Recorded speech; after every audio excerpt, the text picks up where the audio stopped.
भाई अगर आसमां को जीतना है तो बादल बनकर छाना ही पड़ेगा। नमस्कार, मैं हूं ये प्रकाश और हम सब जुड़ चुके हैं गाइडलाइन कोचिंग के यूट्यूब चैनल से।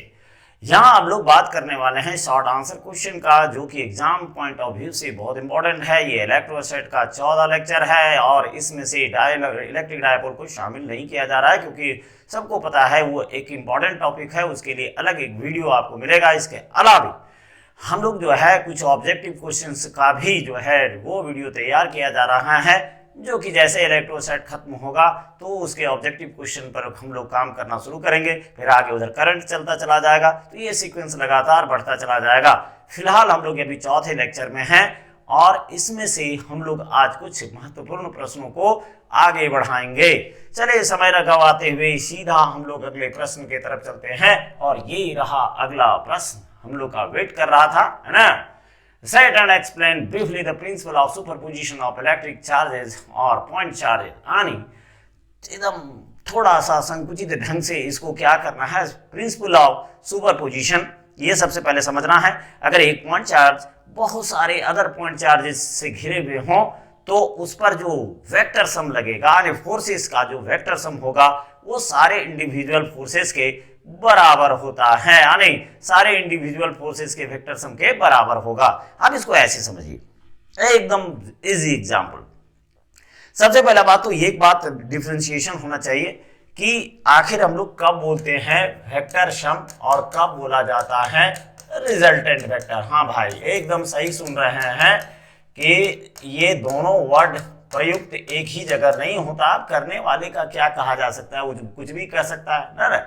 अब सीधी सी बात है कि जैसे सब्जी काटने के लिए चाकू की जरूरत पड़ेगा तो बोलेंगे सीधे कि भाई सुई से क्यों नहीं कट सकता है, तो ये तो थोड़ा सा अजीब बात हुई। फिलहाल जिसका जो जगह, अभी तो आप जबरन इसको बना सकते हैं, निकाल सकते हैं, लेकिन इंटरव्यू का जमाना है, ये बात याद रखिए। तो सही जानकारी होना बहुत जरूरी है। तो यहाँ देखिए r to the hat is equal to vector a plus B. ये देखिए अब भी ये रिजल्टेंट वेक्टर कहलाएगा। यस, ये कहलाता है रिजल्टेंट वेक्टर। और ये देखिए a प्लस बी प्लस सी, ये तीनों का जो यहाँ हम लोग प्लस करके दिखा रहे हैं, ये कहलाता है वेक्टर सम। अर्थात बात साफ हो गया कि दो से अधिक वेक्टर का जब आप रिजल्ट दर्शा रहे हैं तो आपको वहां जो है वेक्टर सम का इस्तेमाल करना चाहिए। जब दो वेक्टर हो तो रिजल्टेंट जिंदाबाद। तो इस बात को ध्यान रखें, इसीलिए यहां कहा गया है vector sum of electrostatic force, यानी वेक्टर सम सदिश योगफल किसका जी, तो इलेक्ट्रोस्टैटिक फोर्स किस पर, तो acting on A given point charge, किसके वजह से, तो बहुत सारे पॉइंट चार्जेस की वजह से। कहाँ है ये जो घेरे हुए है अराउंड इट, वो क्या होगा, तो vector sum of individual electrostatic force, यानी अलग अलग जो, जैसे Q1 फोर्स लगाया, Q2 फोर्स लगाया, Q3 फोर्स लगाया, अप टू Q1 जो है फोर्स लगाया, वो आपको निकालना होगा और सबका वेक्टर सम कर देना पड़ेगा, है ना। Point charges due to all the constituent point charges, इसी को कहा जाता है, this is known as principle of superposition of electric charges और पॉइंट चार्जेस। एक बात हम लोग पहले से जानते हैं कि जब दो पॉइंट चार्जेस अगर इंटरैक्ट कर रहे हो, इंटरैक्ट का मतलब हुआ अट्रैक्शन और रिपल्शन, दोनों शब्द इसमें से जुड़े हुए हैं, तो तीसरा चार्ज वहां मौजूद होगा लेकिन उसका कोई प्रभाव नहीं होता है, ये हम लोग पहले से जानते हैं। अब इसको जरा सा ऐसे समझिए, है ना, सिंपल भाषा में। मान लिया जाए थोड़े समय के लिए कि भाई हम लोग का जो है ना सोसाइटी बड़ा विविधता से भरा हुआ है, बहुत सारे अलग अलग ढंग के प्राणी बसते हैं, अपना अपना अलग वजूद कायम किए हुए हैं। तो इसमें से ऐसा एक सोचिए कि एक पॉकेट मार भीड़ में पकड़ा गया। अब ये क्या है, समझिए कि वहां जो पब्लिक घेरे हुए है वो प्लानिंग बनाए हुए बारी बारी से इसको धोने के लिए। हाँ, आप सही सुन रहे हैं, ये Q0 हो गया, Q1 हो गया, Q2 हो गया, Q3 हो गया, dot dot dot dot Qn। अब ये बेचारा पकड़ा गया है तो सब अकेले एक एक करके इसको धोने वाला है।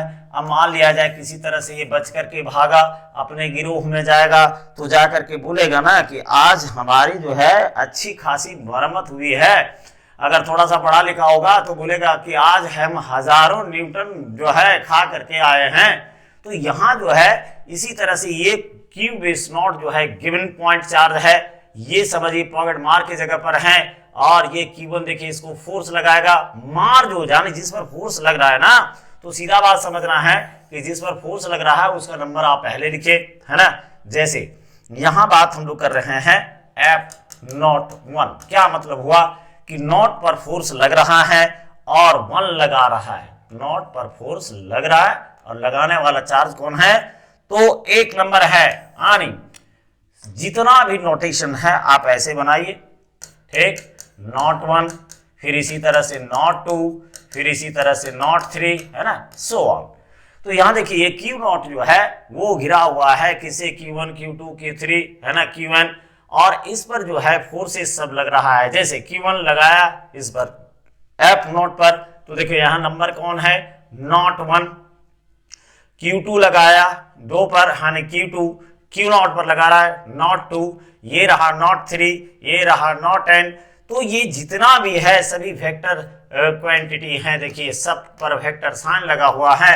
अब इसमें से क्या कहा जा रहा है कि भाई vector sum of electrostatic force, और वेक्टर सम कहने का मतलब हुआ सदिश योगफल acting on a given point charge due to a number of point charges around it is the vector sum of the individual electrostatic force acting on that point charge due to all the constituent point charges। और जितने भी point charges इस पर force लगा रहा है सबका vector sum निकाल देंगे, that will give us the expression of superposition। और एक बात यहाँ ध्यान रहे कि जब भी दो पॉइंट चार्ज के बीच में हम लोग फोर्स निकालते हैं, चाहे वो अट्रैक्टिव हो या रिपल्सिव, वहां तीसरा चार्ज मौजूद रहेगा बट उसका इन्फ्लुएंस नहीं लिया जाता है। इसीलिए तो हम लोग ऐसा कर सकते हैं कि F नॉट 1 निकाल सकते हैं, नॉट 2 निकाल सकते हैं, नॉट 3 निकाल सकते हैं, not n dot dot not n ये निकाल सकते हैं। अब मान लिया जाए ये सब समझ में आ ही गया होगा, नॉट 1 में मतलब नॉट वाला मार खा रहा है, 1 वाला धो रहा है, 2 देखिए यहाँ नॉट खा रहा है, 2 दे रहा है, नॉट 3 नॉट मतलब पहला नंबर मार खा रहा है और दूसरा नंबर मार दे रहा है उसको सॉरी। अब इसमें से जितने भी फोर्सेस हैं इसको हम लोग late F01, F02, F03, F01 be the forces acting on the given point charge, और given point charge कौन है, Q base not due to charges Q1, Q2, Q3 and up to Qn respectively। ये सारा forces का notation ले लीजिए। इसके बाद देन टोटल फोर्स एक्टिंग या रिजल्टेंट जो वेक्टर सम है उसके बारे में बात करेंगे। तो सबको क्या करना है, फिर जोड़ देना है, यानी F नेट मींस रिजल्टेंट जो है वो हो जाएगा नॉट 1, नॉट 2, नॉट 3,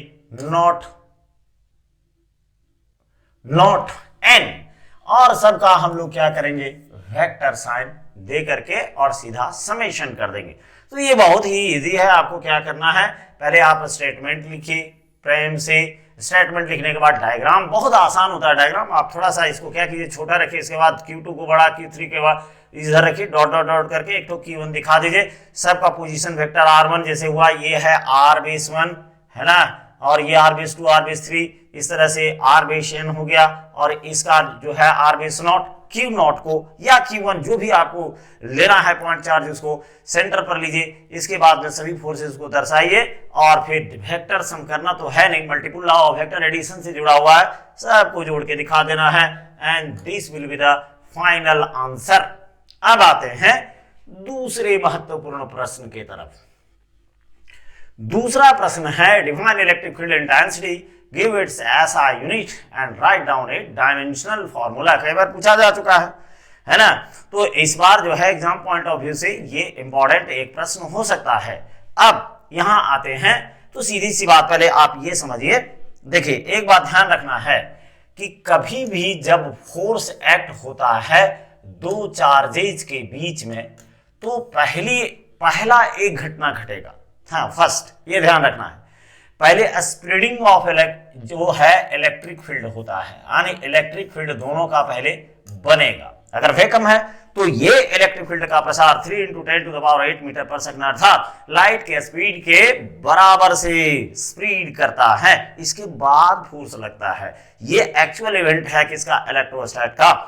तो चलिए यहाँ तो हम लोग सिंपल इंटरमीडिएट का बात कर रहे हैं, तो इसमें से ज्यादा हम जाने वाले हैं नहीं, सिंपल बात बताते हैं। यहां देखिए क्या है, इसको समझना है। पहले इसको समझने के लिए क्या है कि आपको समझना पड़ेगा दो वर्ड, एक है सोर्स चार्ज और एक है टेस्ट चार्ज। अब ये सोर्स चार्ज और टेस्ट चार्ज किसको कहा जाता है, जरा इसको हम लोग देखते हैं। सबसे पहला बात, एक चार्ज जो फील्ड को जनरेट करता है अर्थात फील्ड को बनाता है तो उसको कहा जाता है सोर्स चार्ज। भाई टेस्ट चार्ज भले ही छोटा हो, है ना, वेनिसिंगली स्मॉल चार्ज लिया जाता है, लेकिन फील्ड तो उसका भी होगा, छोटा रहे चाहे बड़ा रहे। फिलहाल क्या है कि आपको ये समझना है कि ये बड़ा चार्ज है और ये फील्ड बना रहा है, इसीलिए इसको हम लोग बोलेंगे क्या, सोर्स चार्ज, स्रोत आवेश हिंदी में इसको बोला जाता है। अब दूसरा नंबर आता है टेस्ट चार्ज। टेस्ट चार्ज है जैसे मान लिया जाए कहीं इलेक्ट्रिक फील्ड है, अब आदमी तो वहां घुस करके टेस्ट करेगा नहीं तो वहीं जाएगा वहीं रह जाएगा, फिर आने का कोई जरूरत नहीं, क्योंकि हम लोग क्या हैं, कंडक्टर हैं। Yes, we can not go inside the electric field, सवाल ही नहीं पैदा होता। तो लोहा को लोहा ही काटता है, कहने का मतलब हुआ कि अगर वहां चार्ज है तो वहां हम लोग को चार्ज ले जाना पड़ेगा। बेटर होगा कि रिपल्सन मेथड का इस्तेमाल करें, क्योंकि अट्रैक्शन अगर हम लोग इस्तेमाल करते हैं तो कंफ्यूजन क्रिएट होता है ग्रेविटेशनल फोर्स और अट्रैक्टिव इलेक्ट्रोस्टैट में अट्रैक्शन फोर्स। तो बेहतर होगा कि जहां भी हम लोग डिटेक्शन ऑफ फोर्स करते हैं या सियोरिटी ऑफ टेस्ट, सियोरिटी ऑफ चार्ज की कल्पना करते हैं, तो वहां जो है repulsion is the best process. तो जाहिर सी बात है यहाँ टेस्ट चार्ज भी जो हम लोग लेंगे वो लेना पड़ेगा क्यू बेस नॉट, लेकिन ये टेस्ट चार्ज जो है वो होना चाहिए वेनिसिंगली स्मॉल। इसका काम है ना, इसका काम है कि इसको फील्ड में लाएंगे, लात खाएगा बाहर जाएगा, बस। जहां तक इसका प्रसार है, जाहिर सी बात है कि इस फील्ड का जहां तक प्रसार होगा वहां तक अगर टेस्ट चार्ज को रखेंगे तो जैसे ही रखेंगे एक लात मारेगा बाहर, है ना, तो समझ जाएंगे कि यहाँ जो है इसका यहां तक फील्ड का प्रसार है। तो सीधे बात समझना है कि वैसा चार्ज जो फील्ड बनाता है, वैसा पॉइंट चार्ज जो फील्ड बनाता है, जनरेट करता है, उसको हम लोग फील्ड यानी उसको सोर्स चार्ज कहते हैं, और जिससे डिटेक्ट किया जाता है उसको हम लोग टेस्ट चार्ज कहते हैं। ये वेनिसिंगली स्मॉल होना चाहिए, अति अल्प होना चाहिए, बहुत छोटा होना चाहिए। अब इतना बार बोल रहे हैं तो इसका मतलब कुछ कारण होगा ना, हाँ एकदम सही है। चलिए, अगर आप टेस्ट चार्ज को वेनिसिंगली स्मॉल नहीं लेते हैं और बड़ा चार्ज इससे कर देते हैं तो इसका आप फील्ड लाने लगे, अब जाहिर सी बात है ये स्ट्रॉन्ग रिपल्सिव फोर्स लगाएगा, तो आप बोलेगा ठीक है तुम टेस्ट करो हम चलते हैं, तो ये निकल लेगा आपका। अब क्या आप टेस्ट करेंगे, इसीलिए configuration of electric field generated by, ये कॉन्फ़िगरेशन चेंज हो जाएगा, ये जो इसकी बनावट है वो बदल जाएगी। तो उसको बचाने के लिए ही हम लोग टेस्ट चार्ज को वेनिसिंगली स्मॉल लेते हैं। अब बारी है इसके डेफिनेशन के तरफ चलने का, चलिए चलते हैं। क्या डेफिनेशन है जी, तो electric field at a point into the electric field and electric field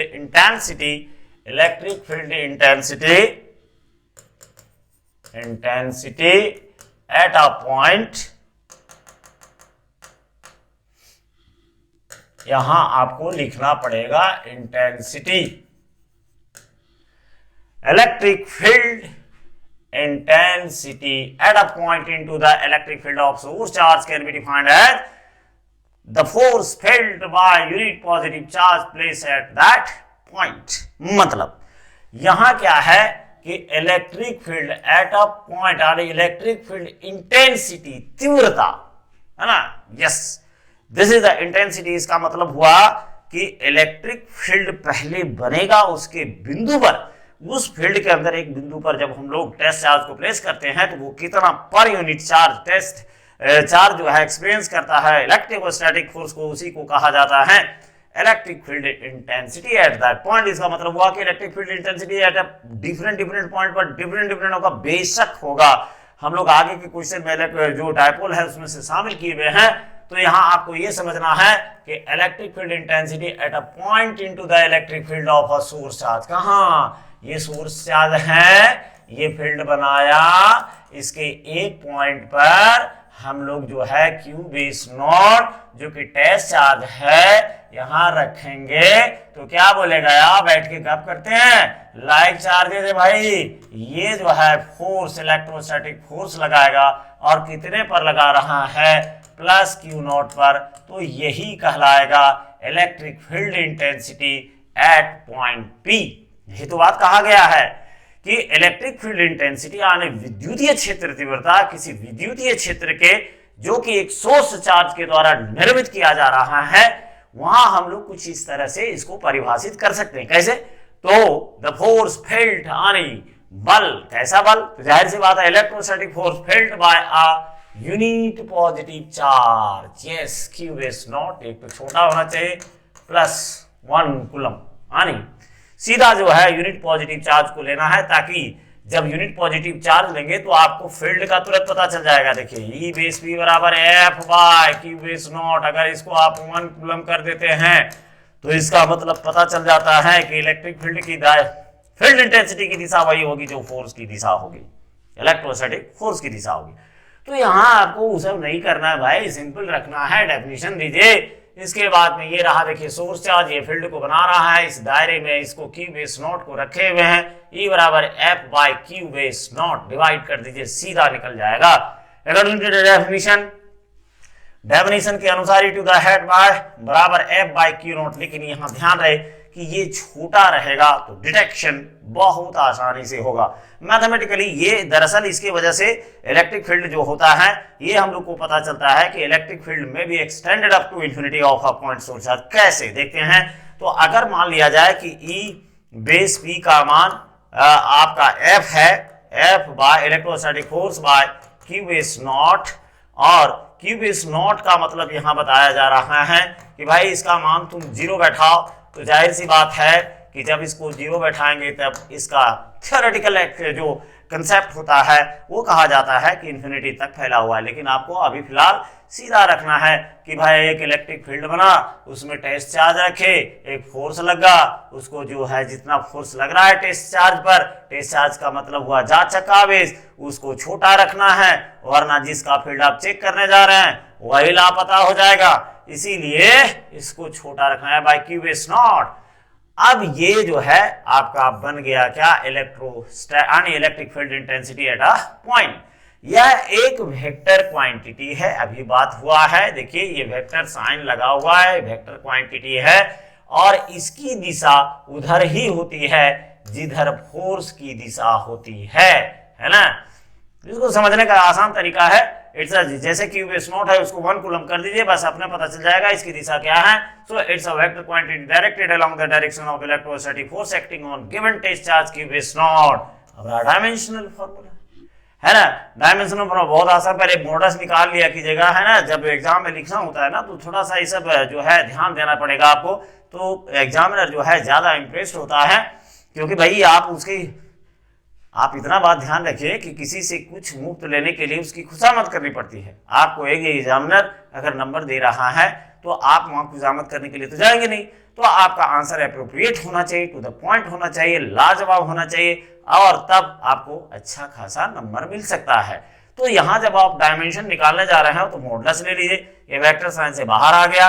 अब क्या किया जाता है कि डायमेंशनल फॉर्मूला निकालने के लिए हम लोग क्या करते हैं, स्क्वायर ब्रैकेट का पक्का इस्तेमाल करते हैं।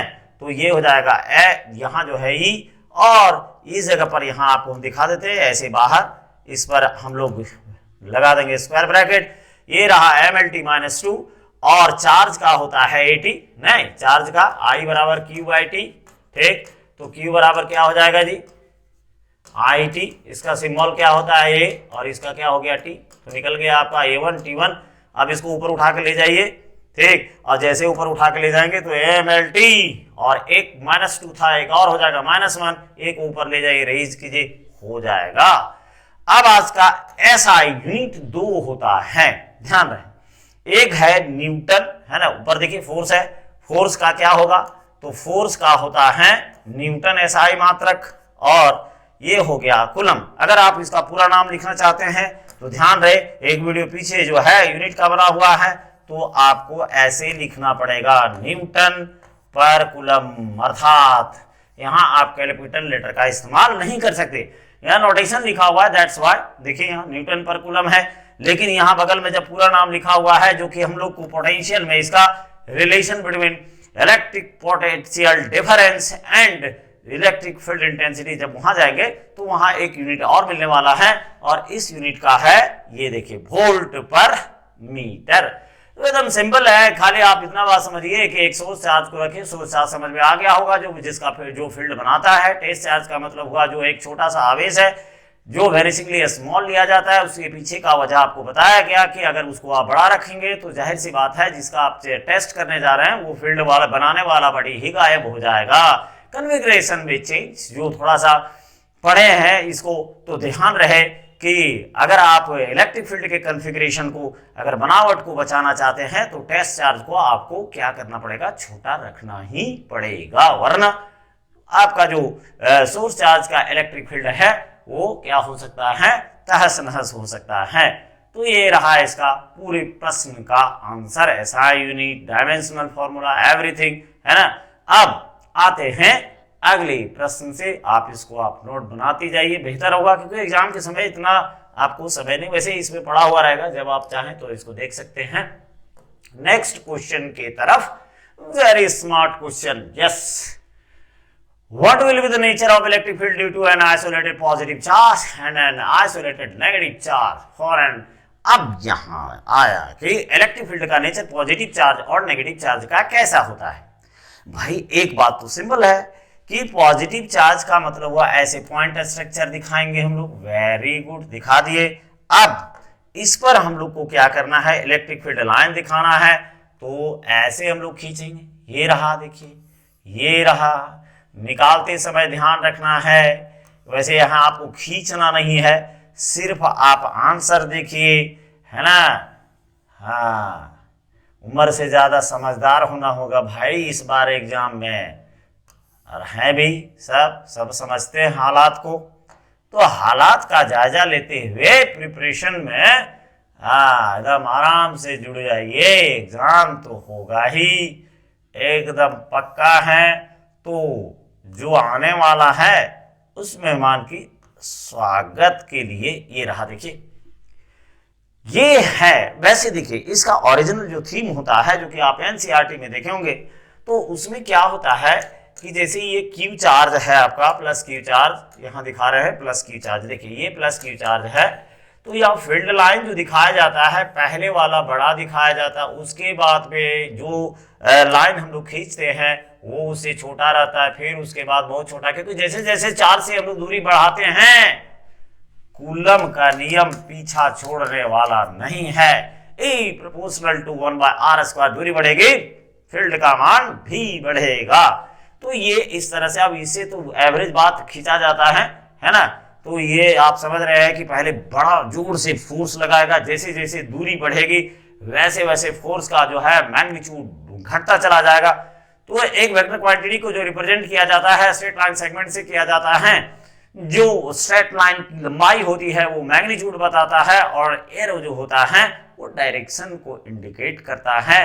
तो यहाँ जो है इसको ध्यान रखना है, ये ओरिजिनल पिक्टोरियल पिक्रेंस होता है इलेक्ट्रिक फील्ड लाइंस का, तो उसमें से आपको जब चर्चा किया जाएगा तो इसमें शामिल किया जाएगा, क्योंकि उससे क्वेश्चन है तो वहां जो है दिखाया जाएगा। फिलहाल ये एवरेज बात जो खींची जाएगी एग्जाम में उसकी चर्चा हम लोग यहाँ कर रहे हैं।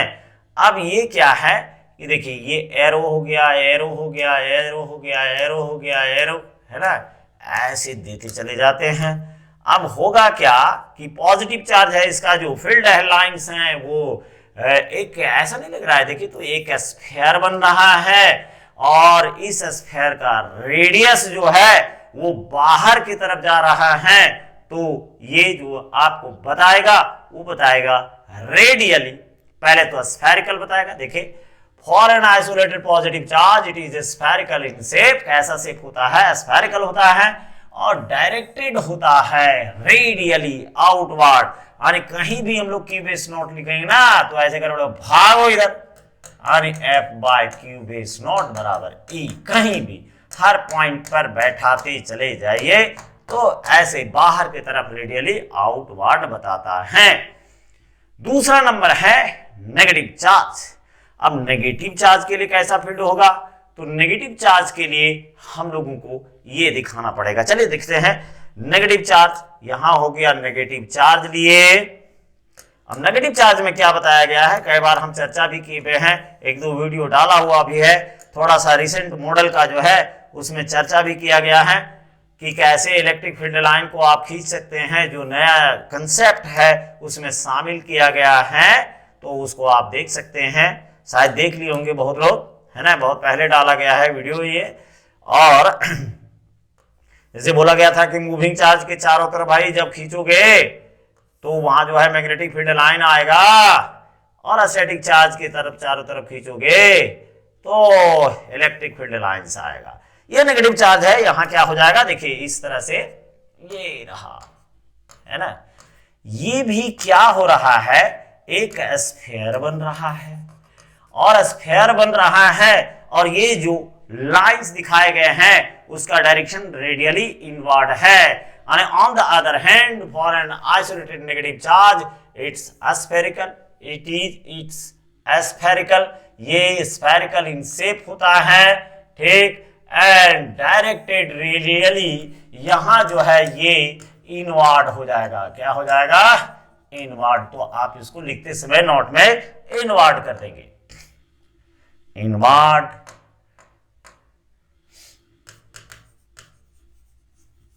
हो गया। आणि what will be the nature of electric field due to an isolated positive charge and an isolated negative charge? तो for an isolated positive charge it is spherical in shape, spherical in shape होता है, और positive charge के लिए radially outward होगा, और ये radially inward होगा। किधर होगा, अंदर के तरफ होगा। अंदर पे जैसे चेक करना है तो यहां जैसे क्यूबेस नोट रखेंगे, है ना, तो क्या होगा, खींच लेगा इसको अपने तरफ, है ना, ऐसे पुल। कहीं भी अगर हम लोग इस तरह से रखते हैं किसी भी पॉइंट पर तो ये अपने तरफ खींचता है, इसका मतलब रेडियली इनवर्ड होगा। तो ये इंपॉर्टेंट क्वेश्चन है, इस पर नजर रखना पड़ेगा। समझ गए होंगे, एक का है रेडियली आउटवर्ड पॉजिटिव का, और दूसरा है रेडियली इनवर्ड। स्ट्रक्चर के मामले में दोनों ही स्फेरिकल इन शेप होता है। अब इसको आप नोट करते रहेंगे, बनाते रहेंगे, इसीलिए हम बोर्ड से हटते रहते हैं, यानी पैनल से हटते रहते हैं। चलिए next one, two electric field lines never intersect और cut to each other, why? ये भी एक पुराना प्रश्न है, कई बार इसको पूछा गया है, ठीक। तो इस बार जब एग्जाम होगा तो हो सकता है ये नजर आए, two electric field lines never intersect to each other, why? अब यहां क्या है, देखिए माइकल फेराडे जो है ना, उसका थोड़ा सा कंट्रीब्यूशन आपके सिलेबस में ज्यादा रहा है। इलेक्ट्रिक फील्ड और मैग्नेटिक फील्ड लाइंस का जो एक जो इन्वेंटर था, एक जो सोच कर रखने वाला व्यक्ति था, जो देखा कि मैग्नेटिक फील्ड और इलेक्ट्रिक फील्ड का एक फिजिकल सिग्निफिकेंस होता है, तो उसका आधार भी वही रखा था। हाँ भाई, माइकल फेराडे ये आपको परेशान करेगा, कुछ व्यक्ति जो है, हाँ समझ गए होंगे, तो परेशानी तो है। अब ये परेशानी का एक ही मतलब है सब कि आप उसको खत्म कीजिए, बढ़िया से पढ़िए, है ना। वही तो बहुत लोग सोच रहे होंगे पढ़ने में ही तो प्रॉब्लम है, लेकिन क्या कीजिएगा, लाइफ है तो problem will travel parallel to us, निपटना तो पड़ेगा ही ना। आप रो के करें या हंस के करें, रोने से कोई फायदा है नहीं, तो अच्छा है हंसते हंसते निकल जाए, अच्छा रहेगा, प्रॉब्लम से हंसते हंसते निकलिए। तो यहां देखिए, two electric field lines never intersect और कट टू ईच अदर। होता क्या है कि इलेक्ट्रिक फील्ड लाइंस जो होते हैं स्ट्रेट भी होता है, कर्व भी होता है। अब कर्व, स्ट्रेट लाइन और कर्व की बात अगर करें तो ऐसे होगा।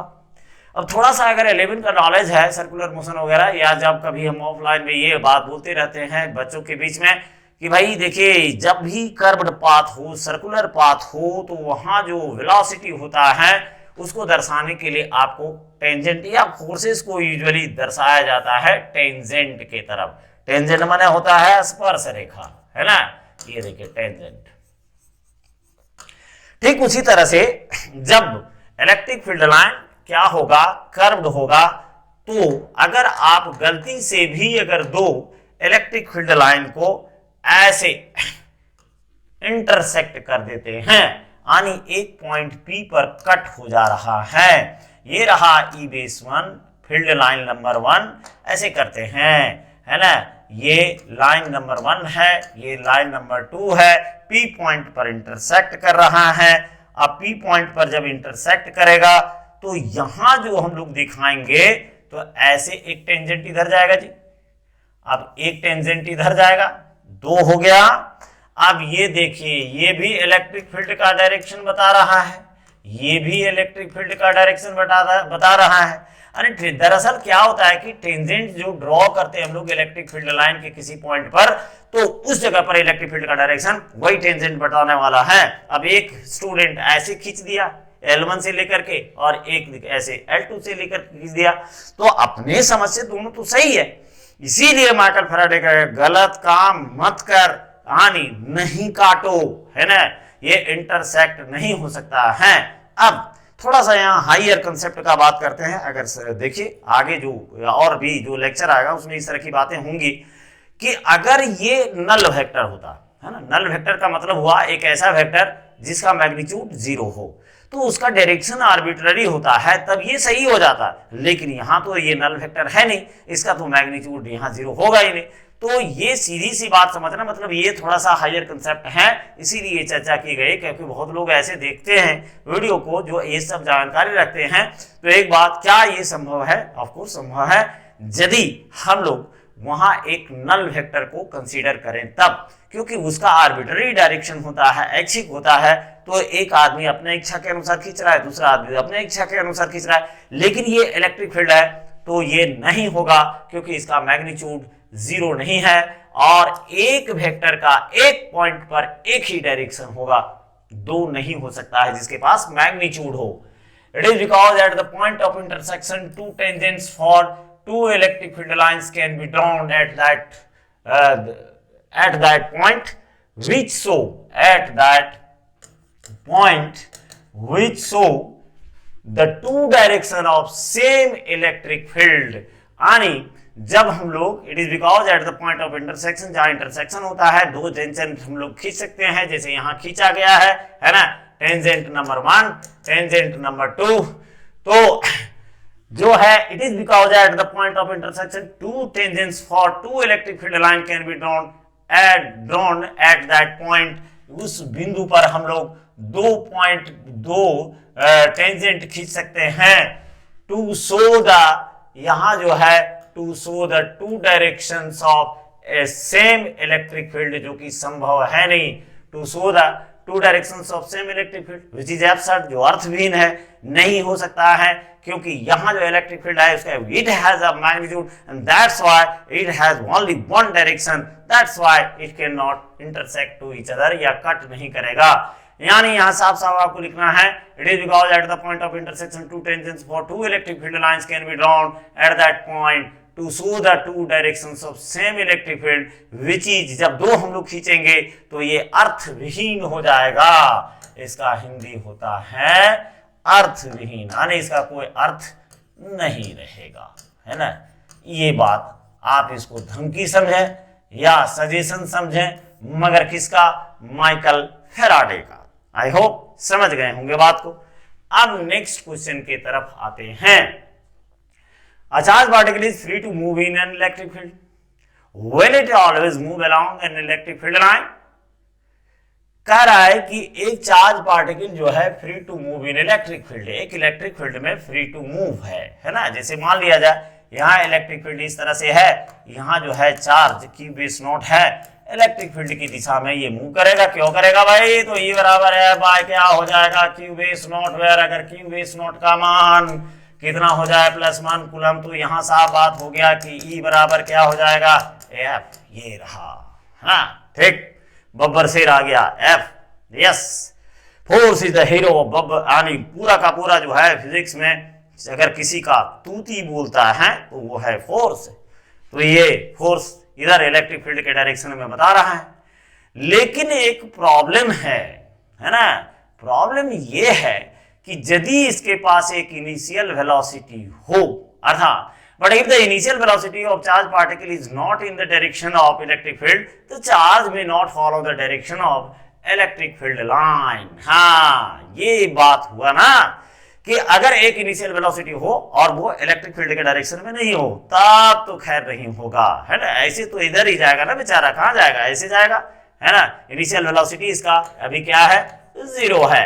लेकिन मामला तब पलट जाएगा जब ऐसा नहीं होगा। कहने का मतलब हुआ कि इट मे नॉट हैपन, हो सकता है ये घटना नहीं घटे, मगर किस अवस्था में, अगर इनिशियल वेलोसिटी कह रहा है कि if the charge particle start from rest it follows the direction of electric field, अगर रेस्ट से यहां से चल रहा है तो इलेक्ट्रिक फील्ड की दिशा में जाएगी। लेकिन अगर इनिशियल वेलोसिटी चार्ज पार्टिकल का 0 नहीं हो, charge particle is not in the direction of electric field but if the initial velocity of charge particle, यानी जो हम लोग इनिशियल वेलोसिटी दे रहे हैं वो अगर यदि इलेक्ट्रिक फील्ड के डायरेक्शन में नहीं हो, ये तो परिस्थिति है। अगर आप ऐसे ही फेंकेंगे, है ना, ये नॉट 0, लेकिन अगर आप ऐसे फेंक दिए तो ये दोनों नॉट 0 और 0 अगर दिशा सेम है तो ये फील्ड की तरफ जाएगा, पक्का जाएगा। मामला तब टेढ़ा हो जाएगा जब क्या होगा कि अगर इनिशियल वेलोसिटी ऐसा नहीं हो, जैसे ये रहा इलेक्ट्रिक फील्ड, फटाफट खींच देते हैं, ये देखिए इलेक्ट्रिक फील्ड हो गया, ये रहा इलेक्ट्रिक फील्ड, ये रहा इलेक्ट्रिक फील्ड, ये फील्ड लाइन आपका सबका दर्शाया हुआ फील्ड लाइन हो गया। अब अगर यदि इनिशियल वेलोसिटी इधर नहीं होकर के या रेस्ट में ऐसे इधर इलेक्ट्रिक फील्ड का डायरेक्शन है और अगर आप ऐसे फेंक रहे हैं भाई साहब, ऐसे अगर फेंक रहे हो तो मामला पलट जाएगा, है ना। ऐसे फेंक रहे हो तो ये क्या होगा कि जाना चाहिए इसको ऐसे सीधा, है ना। इसका इनिशियल वेलोसिटी मान लेते हैं कि इसका इनिशियल वेलोसिटी u है, लेकिन perpendicular to the electric field है। अब रहा कि ये अगर प्लस q बेस नॉट है, ठीक, तो ये रिपेल करेगा क्योंकि इलेक्ट्रिक फील्ड जो है स्टार्ट होता है प्लस से और जाएगा इधर किधर, माइनस की तरफ, तो ये तो रिपेल करेगा ना, तो धीरे धीरे ऐसे उठ करके निकल जाएगा, यानी ये पैराबोलिक शेप ग्रहण कर लेता है। तो एक बात ध्यान रखना है कि अगर चार्ज रेस्ट में है तो फील्ड की तरफ जाएगा। नंबर 2, अगर इनिशियल वेलोसिटी भी फील्ड के अलोंग डाला गया है तो वो सीधा जाएगा फील्ड की तरफ, लेकिन अगर इनिशियल वेलोसिटी दूसरे दिशा में है तो ये कतई नहीं होगा।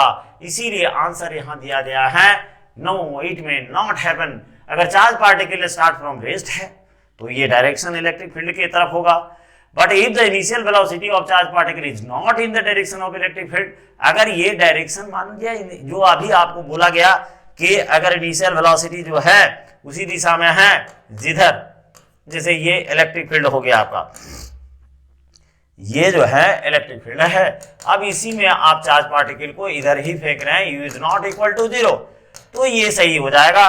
लेकिन अगर ऐसी परिस्थिति बन रही हो जहां आप लोग देख रहे हैं कि एंगल पर चार्ज पार्टिकल को प्रोजेक्ट किया जा रहा है तो ये ट्रैक को नहीं फॉलो करेगा। अब आता है नेक्स्ट, देखते हैं। अब आपको एक बात समझना है इसमें से, है ना, इसमें से एक बात समझना है, ये इंपॉर्टेंट क्वेश्चन है, इसको आप बना करके रखिए, कैसे कैसे बताया गया है ये बात ध्यान रखिए। अब अगले वाले में डायपोल और उससे जुड़े हुए कुछ महत्वपूर्ण प्रश्न जो है उसके साथ हम लोग जुड़ते हैं। सबका बहुत बहुत धन्यवाद और फिर हम लोगों की जल्द मुलाकात होगी अगले वीडियो में।